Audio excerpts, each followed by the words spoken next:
Assalamualaikum warahmatullahi wabarakatuh. Hello everyone, my name is Erlinda. I'm from 3 Junior High School. I want to tell you a story about Bawang Merah and Bawang Putih. A long time ago, in a nice sweet village, there lived a wealthy merchant. He lived with his daughter, who named Bawang Putih, wife, and his stepdaughter, who named Bawang Merah. When Bawang Putih's mother went to trade, her stepmother and stepsister Bawang Merah treated her like a servant. One day, Bawang Putih's father was dead. Bawang Putih was very sad because of it. Dad, don't leave me, Dad. Bawang Putih's life was miserable after her father's death. One day, Bawang Putih went to the river to wash clothes. While washing, Bawang Putih didn't realize that her stepmother's scarf was away.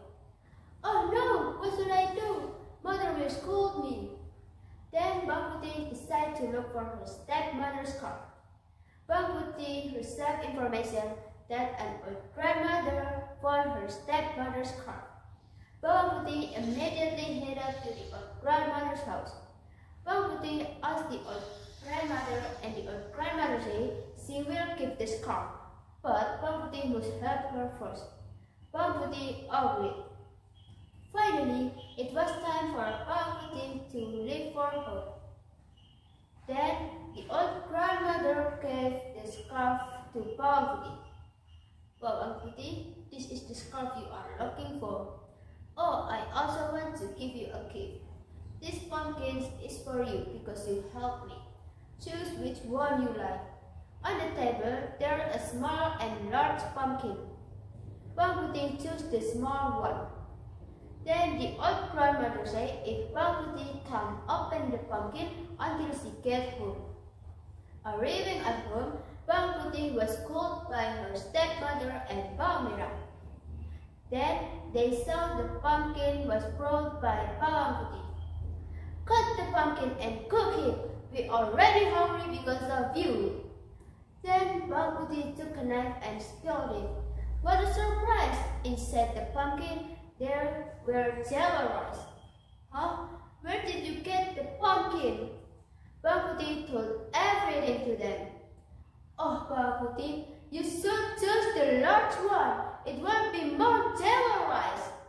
After hearing the statement of Bawang Merah, the stepmother finally got the idea. The next day, the stepmother and Bawang Merah went to the river and washed scarf.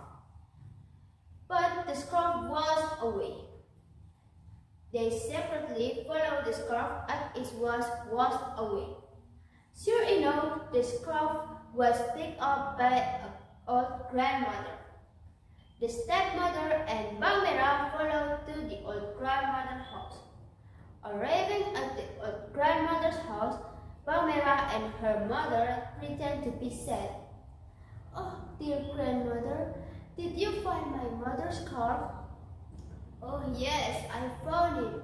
If you want your scarf back, you must help me first. Just like Bawang Putih, the old grandmother will give the scarf after they help her. Finally, it was time for them back to home. The old grandmother gave the scarf to Bawang Merah and her mother.